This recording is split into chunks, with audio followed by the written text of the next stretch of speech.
사라지네.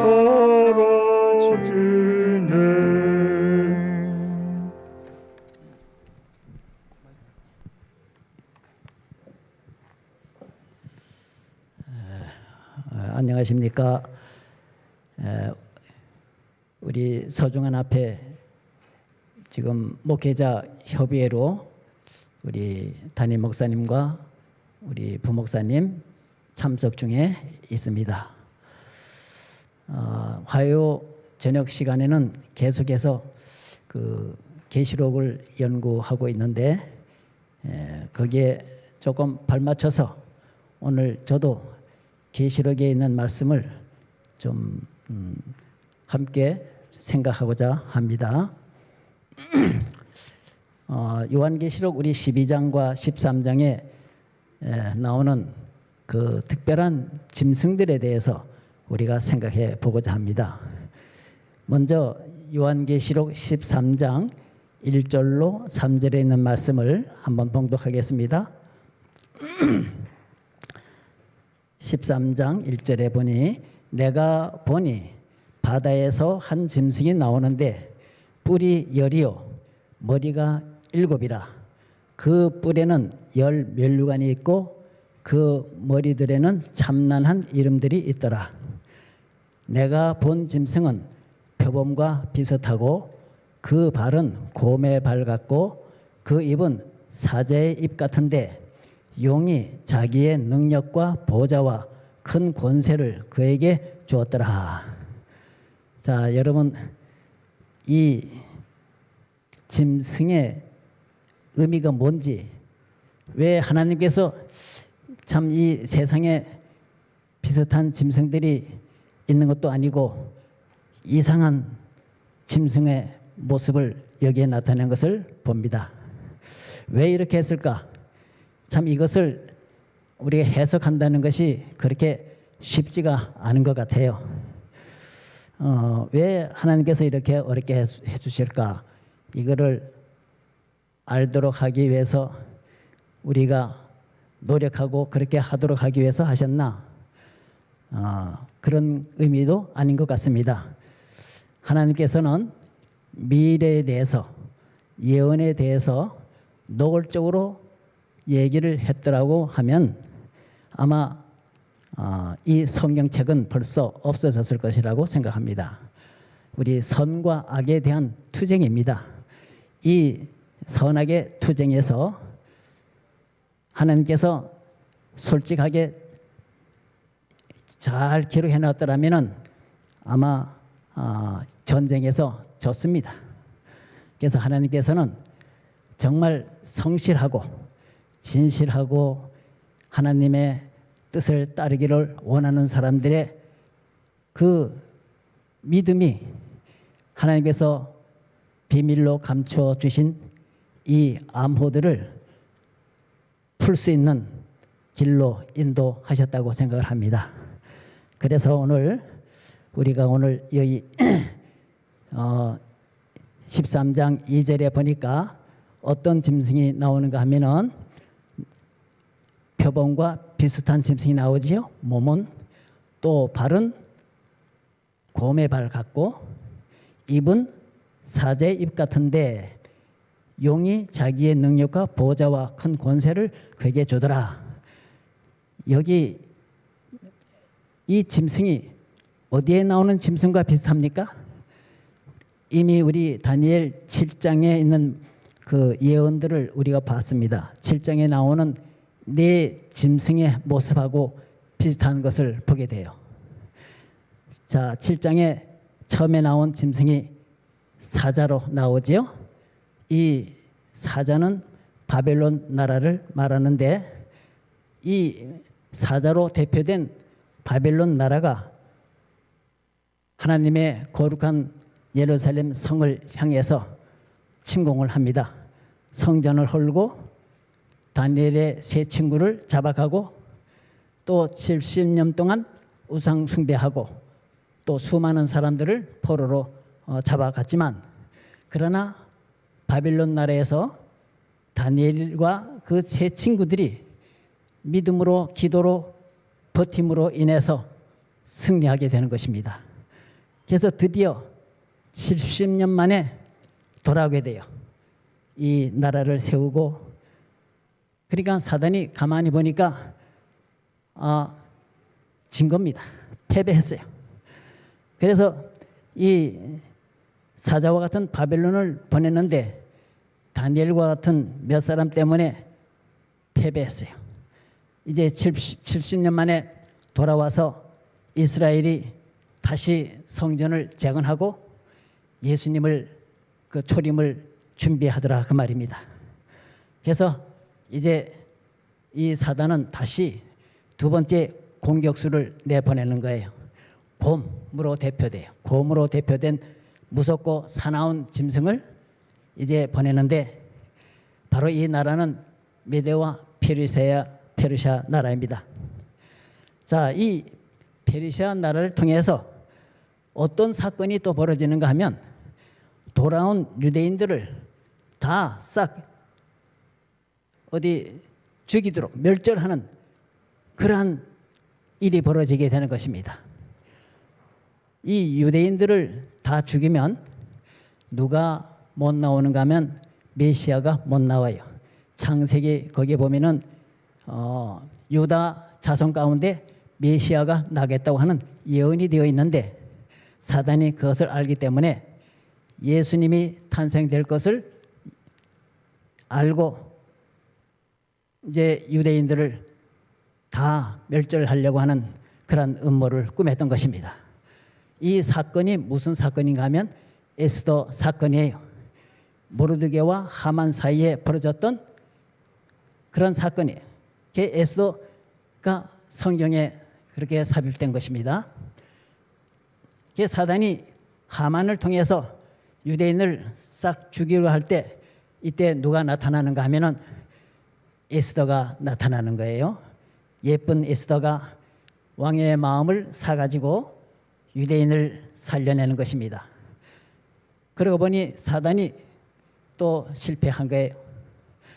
그래서 세 번째 공격수를 내보냈는데, 누구 내보냈는가 하면 표범이라는 나라, 아주 날쌔고 빠른 그런 헬라 나라를 또 세워서 천하 통일을 하게 되는 것입니다. 자, 이 헬라 나라가 어떤 나라였는가 하면 많은 철학자들을 배출했어요. 그래서 학문과 철학이 쏟아졌는데, 이 유대 나라가 그만의 헬라의 그 철학에 완전히 넘어가게 되었어요. 순수했던 유대 나라의 그 신앙이, 성경의 신앙이 헬라 철학과 문화에 전부 무너지게 된 것입니다. 여기에서 생겨난 파가 있는데 두 파가 있었어요. 하나는 사두개인 파이고 하나는 바리새인 파예요. 이 사두개인과 바리새인 파가 생겨남으로 인해서 예수 그리스도를 십자가에 못 박는데 결정적인 역할을 하는 무리들이 되었습니다. 그래서 이 유대 교회는 헬라 사상에 물들여서 완전히 유대 교회지만 껍질만 유대 교회이지 완전히 알맹이는 헬라 그대로 되오고 말았습니다. 그래서 이렇게 준비된 이 사단의 역할이 있은 이대로 놔두고 다음에 또 무섭고 놀라운 네 번째 짐승이 올라오는데, 이 극히 강하고 천리가 있는 짐승, 먹고 부서뜨리고 로마 나라를 가르치는 겁니다. 이탈리아 반도에서 조그마한 그 도시에서부터 치밀한 정치적인 조직과 강철 같은 군사력을 가지고 로마를 일으켜서 그 지중해 전부 이제 점령하고 빙 둘러 철통같이 그 포위 작전을 하는 것입니다. 왜 그렇게 하느냐? 사단도 알았어요.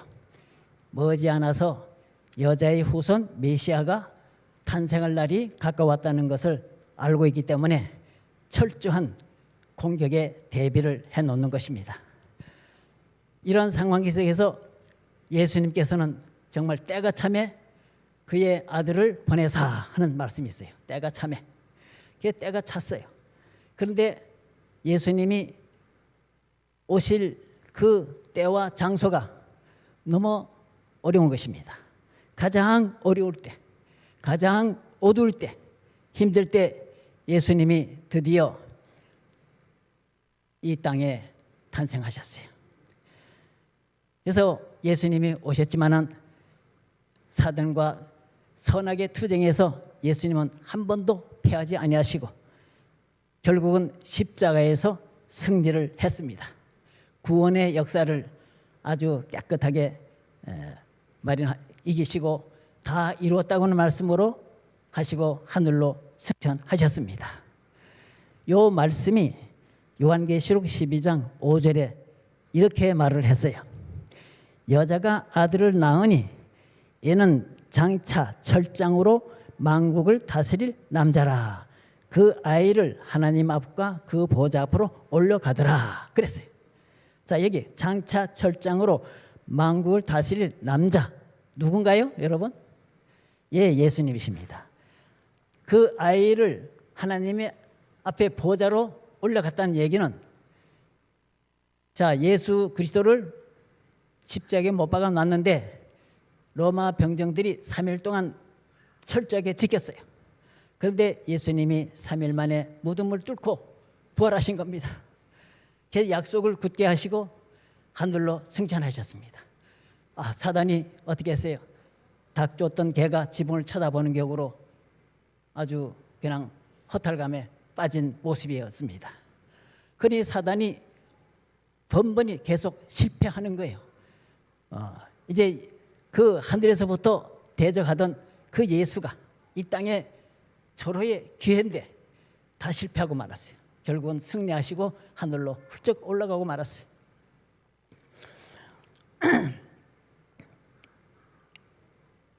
자, 그런데 예수님은 이제 놓쳤고 이제 예수님께서 세우신 여자 하면은 여기 다 여자는 교회로 나옵니다. 그래서 남자를 낳은 여인을 어떻게 핍박하는지라 그랬어요. 그러니까 교회를 핍박하기 시작하는 거예요. 그것이 요한계시록 12장 6절에 나와요.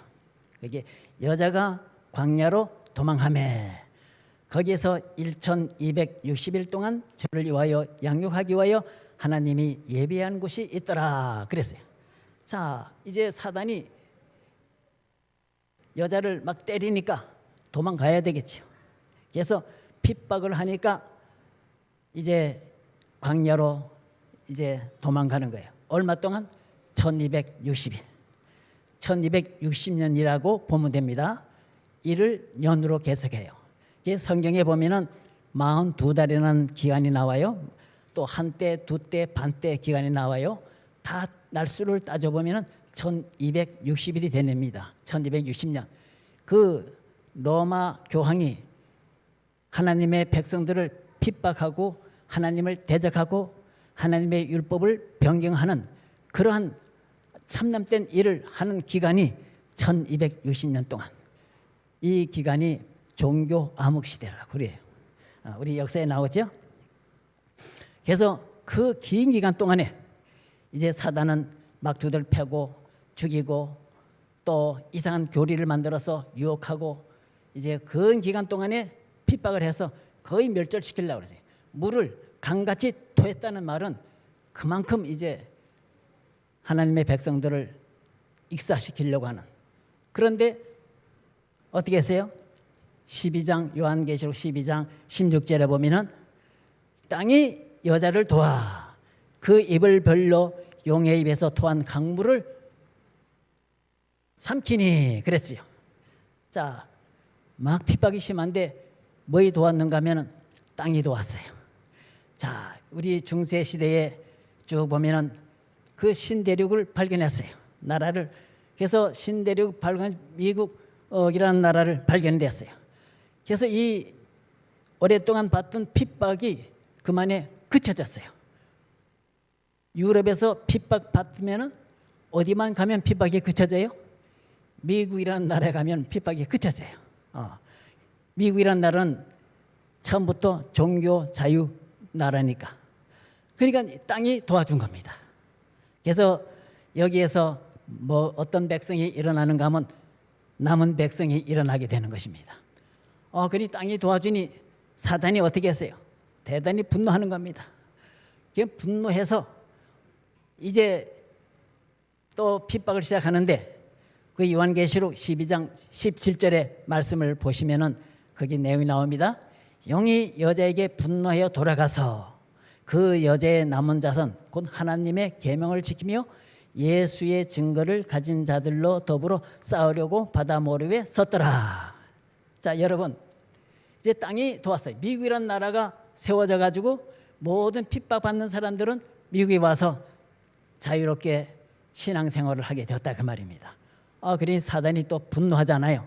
그게 보니까 거기에 여자의 남은 자손이 있더라 이 말이에요. 여자의 남은 자손을 향해서, 그러니까 용이 여자에게 분노해 돌아가서 남은 자손 공격하기 시작하는 겁니다. 여자의 남은 자손의 특징이 두 가지가 있다고 그랬죠. 거기에 나오죠. 하나는 뭐예요? 계명을 지키며 예수의 증거를 가진 자들로 더불어 싸우려고 바다모래에 섰더라. 자, 이 사단이, 여러분 이것을 아셔야 돼요. 아담과 해와가 꼬임을 받을 때 어떻게 사단은 공격할 때 직접 나타나지 않습니다. 꼭 대리자를 이용합니다.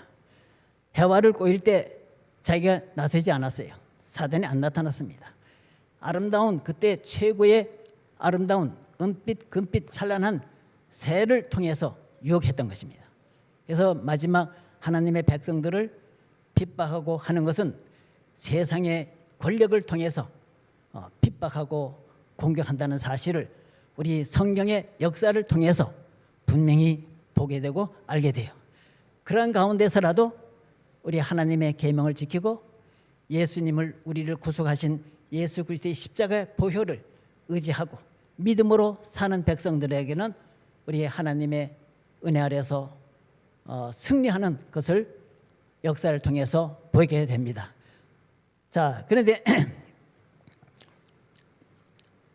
여기 이제 13장으로 나와요. 이제 하나님 남은 자손을 이제 봤는데, 여러분 남은 자손이라는 것은 보면 무슨 말인가 하면 전에 하나님의 계명을 지키고 예수의 증거를 따라서 사는 사람들의 생애가 있었는데 보니까 마지막 이 무리들이 같은 그런 무리들이라 그 말입니다. 그래서 분노해서 싸우려고 어디에 섰어요? 바다 모래 위에 섰습니다. 그게 요한계시록 13장 1절에 나오는 것이 바로 그거예요. 그래서 이 13장에는 그 두 짐승이 나와요. 이제 13장 1절에 바다에서 나온 짐승이 나와요. 그렇죠? 이것은 바다에서 나오는데 이제 아까 제가 설명 말씀드린 대로 몸은 뭐예요? 그 짐승이 로마 나라를 가리키는 겁니다. 이 로마 나라인데 이 세력이 어떤 세력이라는 것을 지금 얘기하고 있는 거예요. 13장 바다에서 나온 이 짐승이 로마 나라인데, 근데 짐승을 가만히 보니까 헬라 나라의 그 사상이 있어요. 아까 철학에 대해서 제가 말씀을 드렸는데 이 헬라 사상 건데 그 유명한 철학자 소크라테스 모르는 사람 없죠? 이 소크라테스가 그 애굽에 뭘 받아들이는가 하면 영혼 불멸설을 받아들였어요. 알겠어요? 애굽에 가면은 영혼 불멸설입니다. 영혼이 살아있다는 겁니다. 사람이 잠자는 것은 이 영혼이 잠깐 가까운 곳에 마실 가신 거고요. 죽었다 하는 것은 그 영혼이 멀리 여행 갔다는 얘기입니다. 그래서 멀리 간 이 영혼이 다시 돌아오려면 이 몸이 썩으면 안 돼요. 그래서 이 썩지 않도록 잘 보관하게 됩니다. 왜? 멀리 간 그 영혼이 다시 돌아와야 되니까. 없어지면 못 들어오니까. 이 영혼 사상이 소크라테스가 받아들였어요. 그 영혼 불멸세 사상이 이 헬라에 전부 다 받아들이고, 또 소크라테스의 제자 플라톤이 있어요. 플라톤이 그것을 또 받아들이고 퍼지고, 또 로마의 교부 유명한 토마스 아퀴나스라고 하는 그 로마의 그 가톨릭의 유명 신학자입니다. 이 신학자가 그걸 받아들임으로 인해서 이 로마의 모든 그 세력들이 영혼 불멸 사상에 빠졌어요. 그래서 이 몸이 그 뭡니까 헬라 사상으로, 그러니까 표범 같은 몸이라고 하는 얘기는 그런 사상에 빠지는 바탕에서 이 나라가 어떻게 될 것인가. 그다음에 발이 뭐라 그러지? 발, 곰의 발이라고 했잖아요. 그 짐승 보니까 곰의 발인데, 이 메데와 페르시아 나라는 어떤 사상이 있는가 하면 법을 한번 정하면 변경할 수 없는 거예요. 우리 다니엘 6장에 누군가요? 다니엘이 그 사자굴에 들어간 그런 얘기 있죠? 그게 페르시아 시대의 사건인데 왕은 구하려고 했었어요. 그러나 음모자들은 주여 왕이여, 메대 파사 법에 의하면 금령을 절대 변경할 수 없나이다. 이게 메대 파샤의 법이 아닙니까? 이 싫었지만 왕은 결국은 다니엘을 사자굴에 넣었잖아요. 자, 어쩔 수 없이 다니엘은 사자굴에 들어갔어요. 이렇게 메데오 파샤의 그 법은 한번 정하면 절대 변경할 수 없고 폐지할 수 없는 그런 법이 특징이 있는 것입니다. 그럼 이 로마 나라가 메데 파샤의 그 법으로 이 다스리는 것을 의미하는 거예요. 발, 곰의 발이요. 입은 뭐냐? 입은 사자의 입 같다. 이 사자의 입이라고 하는 것은 거기 또 큰 대사건이 일어났잖아요. 신할 평지에 금우상을 만들어서 온 천하의 사람들을 모아서 금우상에게 경배하는 그 경배에 강요하는 것을 의미하는 것입니다. 만일 경배하지 않으면 불에 던지는 그런 사건이 있지 않았어요? 우상 숭배 강요의 정신이 바로 이 로마의 그 기초가 되어 있다는 것을 알 수 있어요. 이 사상이 나중에 또 다시 일어날 것을 우리들에게 말씀하고 있는 것입니다. 이런 그 요소와 그러니까 이런 유전 인자를 가진 로마 이 나라가 장차 어떻게 할 것이라는 것을 말씀하고 있는 것이에요. 그래서 이 로마는 이런 인자를 통해서 하나님을 대적하고 또 어떻게 해요? 법을 변경하고 이런 역사를 이루는 것을 말씀하고 있는 것입니다. 그래서 13장에 나오는 바다에서 나온 이 짐승이 바로 그런 짐승이다 하는 것을 보여주는 거예요. 그런데 거기에 보니까 13장 3절에 보면은 이상한 말씀이 또 하나 있어요. 우리 한번 거기에 보면은 그 머리 하나가 상하여 죽게 된 것 같더니 죽게 되었던 상처가 나음에 온 땅이 이상히 여겨 짐승을 따르더라. 그런 말씀이 있어요. 자, 이 짐승 가운데 뿔이 10이 있잖아요. 그리고 머리가 7. 뭐 이것은 머리 7에는 다니엘 4장에 나오는 그대로 나타나는 겁니다. 4장에 보면 머리가 몇 개예요? 표범이 머리가 몇 개입니까? 표범이 4개죠. 또 곰이 하나고 사자가 하나고 또 무조건 노란 짐승 하나고, 자 이렇게 해서 7이 그 머리 7으로 나타냈는데 근데 그 중에서 머리 하나가 죽게 된 것 같더니 죽은 것이 아니고 그 바로 로마 나라에 있던 황제와 또 교황과 이런 세력들이 어떻게 되는가 하면은 이제 불란서 그 혁명을 우리가 의미하게 되는 것입니다. 이런 승수장구하던 이 로마 세력이 언제 꺾이게 되었는가 하면 불란서 혁명으로 인해서 1798년에 불란서 혁명으로 민중 봉기로 인해서 이제 전부 다 꺾이는 것입니다. 왕과 귀족과 성직자들이 이제 어떻게 보면 많은 너무 착취가 심했고 또 세금이 너무 엄청나게 부과가 되고 그리고 전 국토의 절반 이상이 성직자들과 그 귀족들이 다 차지하고 있으면서 또 농민과 또 거기 서민들은 완전히 아주 허리가 부러지듯이 전부 다 조사하고 말았어요.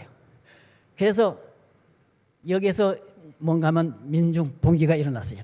노동자 농민들이 일어나서 1793년에 제1 타켓으로 누구를 처단했는가 하면 그 프랑스의 루이 12세 그의 부인을 콩코르드 광장에서 단두대에서 이제 처형을 했어요. 그리고 나폴레옹이 계속 등장하면서 그 로마 나라를 완전히 폐지하고 완전히 민중 유한 공화국을 만들었습니다. 그리고 이제 이 나폴레옹은 버티어 장군을 통해서 로마에 있는 루이 6세 교황을 피우스 6세를 잡아서 옥에 가두었어요. 그래서 옥에 가두므로 옥사시킴으로 인해서 이제 이 새로운 세계가 이루어지게 되는 것이었습니다. 그래서 이 로마 교황은 그때 완전히 이제 사라졌어요. 그런데 이제 1798년 그때 프랑스 혁명으로 인해서 그 오랫동안 승수장구하던 그 로마 나라와 또 그 로마 교황이 완전히 이제 꺾이고요. 이제는 없어지는 듯 했지만 성경에 보니까 또 새로운 말씀이 있어요. 어떤 말씀이 나오는가 하면 거기 한번 보실까요? 3절 하단에 뭐라고 되어 있는가 하면은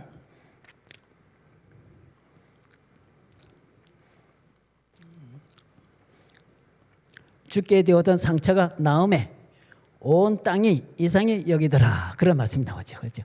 이게 예언입니다. 그래서 어떻게 해서 모든 나라들이 그를 따르더라. 이것이 로마 그 바티칸 그 세력을 의미하는 겁니다. 세계에서 가장 작은 나라지만은 온 세계를 지배하는 그런 나라로 지금 등극을 하고 있는 것입니다. 그래서 세상에 흩어져 있는 모든 교회는 모든 성교회들의 머리가 바로 이 로마 교황이 된다고 지금 외치고 있습니다. 그래서 이 작은 바티칸의 나라지만은 외교 관계를 다 맺고 있어요. 미국도 현재 바티칸 파견단 외교관이 와 있고 한국에도 와 있고 또 여러 나라들의 외교 관계를 지금 다 맺고 있어요. 그래서 이것을 보고 프랑스 혁명으로 상처를 입었던 이 세력이 지금 꺾였지만 다시 일어날 것을 온 세상이 이상히 여기더라 그랬어요. 요즘에 로마 교황이 떴다 이러면은 참 구름처럼 모여들고 경배하는 그런 모습을 이제 보게 되는 것입니다. 그래서 이런 그 짐승 로마 시대에 그 42달 동안 핍박했던 이 세력이 또 여러 나라 그러니까 다니엘 7장에 나왔던 모든 나라들의 그 행했던 모든 일을 하나님의 나라를 핍박했던 그 세력이 꺾였지만 다시 어떻게 돼요? 일어나서 또 과거에 행했던 일들을 행할 것을 예언을 한 겁니다. 그래서 어떻게 행할 것이냐? 이제는 거기 다른 짐승이 또 올라와요. 요한계시록 13장 11절에 보니까 그 13장 11절에 내가 봄에 또 다른 짐승이 땅에서 올라오니 새끼양같이 두 뿔이 있고 자, 이 짐승은 어디서 올라와요? 땅에서 올라오고. 자, 먼저는 어디서 올라와요? 바다에서 올라왔는데 이거는 땅에서 올라와요. 바다와 바람이 부는 가운데서. 성경에는 바람, 바다는 백성, 민족을 의미합니다. 그래서 그 나라들은 전부 한번 전쟁이 바람이 한번 부니까 한 나라가 세워지고 한 나라가 망하고 세워지고 망하고 세워지고 망하고 전쟁에 의해서 세워지고 망했지만은 땅에서 올라왔다는 이 짐승은 어떻게 했냐면 전쟁 없이 폭탄 한 방 떨어지지 않고 또 다른 군주 국가를 점령해서 빼앗은 그런 나라도 아니고 식물이 자라듯이 어떻게 해요? 이제 올라와 큰 나라를 의미한다 그 말입니다. 그리고 지금 오늘 보세요. 이 나라 어느 나라 같습니까? 이 땅에서 올라온 새끼양같이 두 뿔이 있고. 자, 그러면 이 미국이라는 나라가 어떻게 건설됐는지 우리가 아셔야 돼요. 청교도들이 종교 자유를 찾아서 미국이라는 나라 온 것입니다. 그래서 이 나라가 처음에 시작은 순수한 기독교 국으로 자라난 나라입니다. 그래서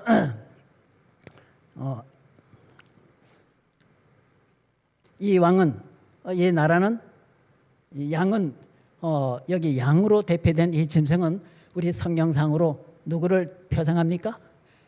예수님을 표상하잖아요. 그리스도를 나타내요. 그래서 미국이라는 나라가 어떻게 됐어요?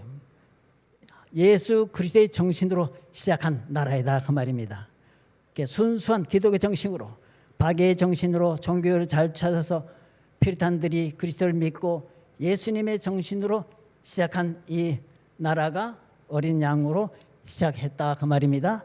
그런데 13장 11절에 거기 말씀 보면은 뭐처럼 말하더라고 그랬어요? 용처럼 말하더라 그랬지.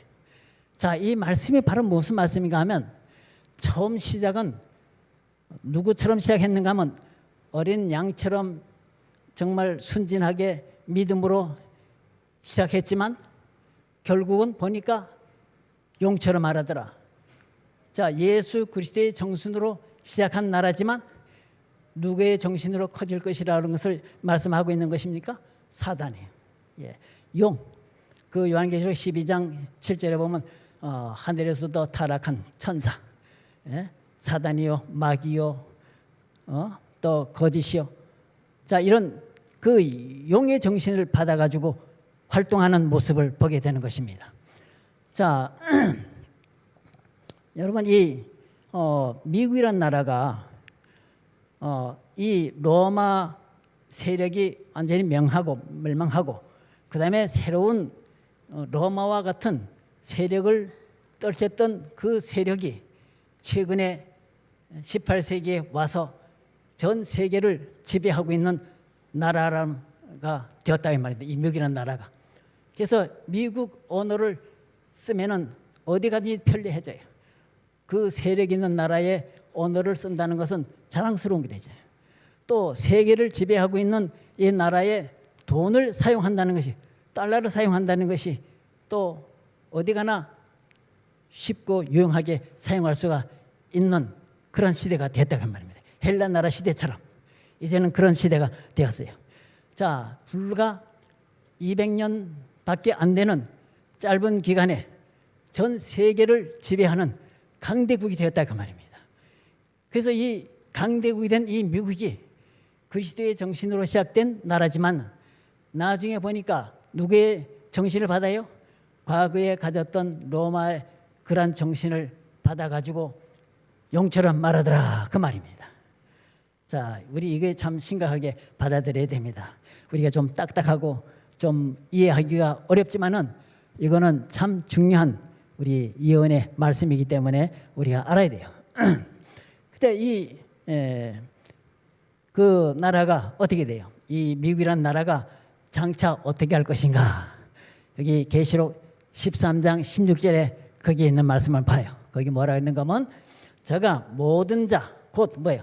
작은 자나 큰 자나 부자나 빈궁한 자나 자유한 자나 종들로 그 오른손이나 이마에 표를 받게 하고 그랬어요. 그 다음에 13장 17절에 보면 누구든지 이 표를 가진 자 외에는 매매를 못하게 하니 이 표는 곧 짐승의 이름이나 그 이름의 수라 그랬어요.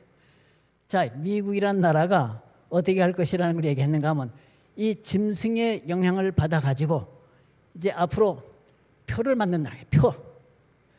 제 짐승의 표. 여러분 이 표는 왜 중요합니까? 그럼 짐승의 표가 있으면은 하나님의 표도 있을까요? 없을까요? 예, 있어요. 하나님의 표는 뭡니까? 하나님의 인. 예, 우리 십계명에 보면은 우리 넷째 계명 있잖아요. 넷째 계명. 안식일을 기억하여 거룩히 지키라 하는 넷째 계명이 나옵니다. 하늘과 땅과 바다와 물들의 근원을 만드신 이를 경배하라. 이것이 안식일 계명. 그래서 안식일을 지키라 그랬어요. 창조주 하나님을 경배하라. 이게 인이에요. 근데 로마 교황은 요 안식일을 어떻게 했어요? 요 안식일을 싹 빼고 뭘로 바꾼지 아시죠? 주일을 지키고 일요일을 지키고, 일요일은 무슨 날입니까? 고대로부터 내려온 태양을 섬기는 날이에요. 바벨론에서부터 쭉 태양신을 섬기는 나라들이었어요. 그 태양의 날이에요. 일요일. 12월 25일 그날 태양이 점점 커지는 날이기 때문에 또 태양의 날로 삼은 겁니다. 사실은요. 자, 그래서 이 계명이 누구의 계명이 되느냐 따른 겁니다. 사단의 계명이 되느냐, 용의 계명이 되느냐, 하나님의 계명이 되느냐. 요 도장이 어떤 도장이 찍혀 있느냐? 주의를 지키고 돼 있으면은 이건 사단의 도장이고, 안식일을 기억해 저기 지키라. 제7일은 너희 하나님 여호와의 안식일인즉 하고 이렇게 도장이 찍어 있으면 이건 누구의 도장이냐? 하나님의 인 도장이에요. 그래서 사단이 참 묘해요. 이제 아주 오늘날 정말 사단도 하나님을 잘 섬기고 그 날을 잘 지키고 이렇게 하는 것이 하나님을 잘 섬기는 것으로 만들도록 해놓았다 그 말입니다. 일요일을 잘 지키고 비슷하게 만들었어요. 찬송도 부르고 기도도 하고 말씀도 열심히 듣고 보고 전하고 참 비슷해요. 그렇지만 우리 성경상으로 보면은 분명히 선과 악이 분리되어 있다는 사실을 알 수가 있는 것이에요. 이 왜 중요한가 하면은 여러분 남을 대접받고자 하는 대로 남을 대접하라. 이건 예수님이 하신 말씀이지만 좋은 말씀이에요. 또 소크라테스가 얘기한 말씀, 내 자신을 알라 하는 말씀을 했어요. 자, 좋은 말이 나쁜 말이에요. 좋은 말이에요. 금언, 뭐는 속담, 참 좋은 말이에요. 이 좋은 말은 누가 해도 그건 좋은 말이 되는 거예요. 그러나 아무나 할 수 없는 말이 있어요. 그게 바로 뭔가 하면은 하늘과 땅과 바다와 물들의 근원을 만드신 이를 경배하라. 이거는 아무나 할 수가 없는 것입니다. 누구만이 할 수 있는 것이에요. 안식일을 거룩히 지키라. 창조주 하나님을 예배하라. 이건 하나님께서만이, 예수님은 안식일의 주인이라 예수님만이 할 수 있는 말씀이에요. 자, 그래서 이제 이 짐승의 표가 뭐냐? 여러분, 짐승의 표는 우리가 여기 화이트분이 분명히 이렇게 주석을 해놨습니다. 짐승의 표란 하나님께서 제정하신 날 대신에 세상 사람들이 받아들인 법안권에 제정한 안식일을 의미한다. 법안권이 제정한, 그러니까 법안이, 그러면 일요일이죠. 일요일을 말한다.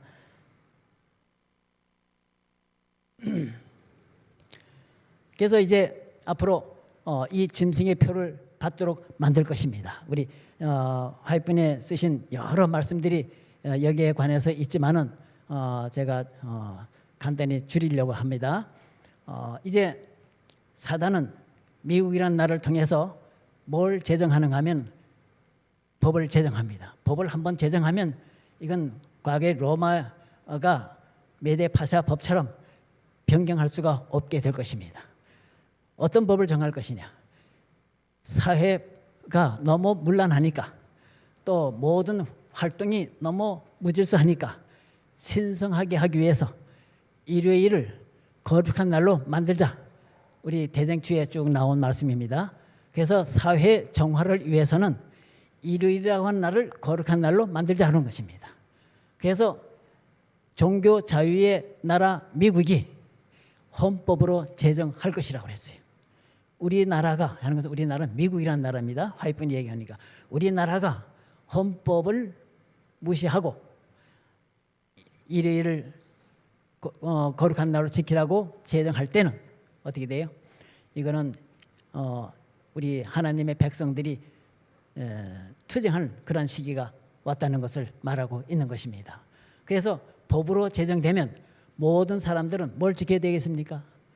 일요일 날 나가야 돼요. 일요일 날 다 나가서 그 예배를 드려야 됩니다. 그러면 하나님을 믿는 안식일을 지키는 백성들은 어떻게 하여? 일요일을 지킬 수가 없죠. 안식일을 지켜요.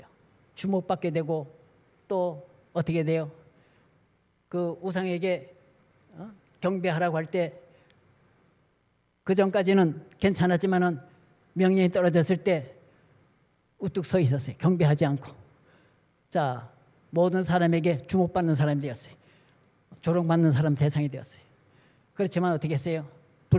결국은 불에 들어갔지만 하나님의 보혈 손길이 함께 하신 것처럼 그러한 사건이 경배의 강요가 마지막에 또 일어날 것을 우리 분명히 말씀하셨습니다.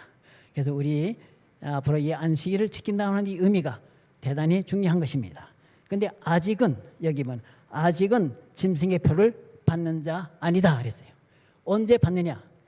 법이 제정돼서 지키라고 명령이 떨어졌을 때 그때는 분명히 선이 그어질 것이다 그래서 선이 그어질 것이다. 안식일을 지킬 것이냐 일요일을 지킬 것이냐. 그때 짐승의 표를 받느냐 일요일을 지키냐. 양당 간에 선이 그어지게 될 것입니다. 일요일을 지키는 사람들에게는 경제적인 혜택이 있지만 안식일을 지키는 백성들에게는 물건을 사고 팔고 하지 못하게 될 것이라고 분명히 말씀하셨습니다. 우리는 이런 위기를 맞이하고 있어요. 항상 사단은 이때까지 공격해 왔는데 하나님의 계명을 지키고 예수의 증거를 가진 사람들은 결국은 승리한다는 것을 우리에게 말씀해 주고 있는 것입니다. 앞으로 우리 앞에 마지막 사단의 연극이 일요일 휴업일이라는 이런 것으로 인해서 자기 백성을 모으고 또 우리 하나님의 백성들에게 향해서 분노해서 공격해 올 것입니다. 그러나 우리는 믿음으로 주님을 의지하고 말씀에 굳게 서서 우리는 끝까지 승리하는 이 남은 무리는 바로 이런 사명감이 있는 것입니다. 안식일, 기별, 예수님의 재림의 기별, 이 마지막 이 세천세의 이 기별을 우리가 간직한 이 백성이 남은 무리가 되는 것입니다. 우리는 남은 백성으로서 우리가 잘 하나님의 은혜 아래서 승리하는 믿음의 생활이 되기를 간절히 바라면서 말씀 마치겠습니다.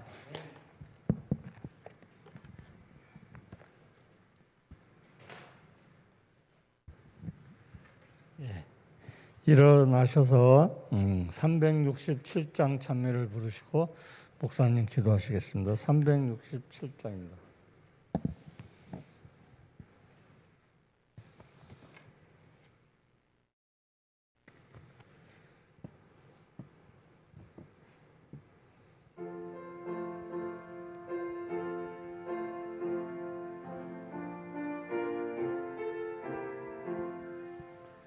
주 안에 있는 나에게 안근심을 쓰려 십자가 밑에 나가 내 짐을 풀었네.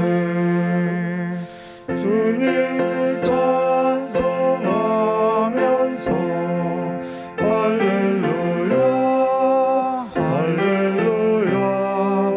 내 앞길로만 가여도 나 주님만 따라가리.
사랑의 아버지 하나님, 우리에게 말씀을 주셔서 감사합니다.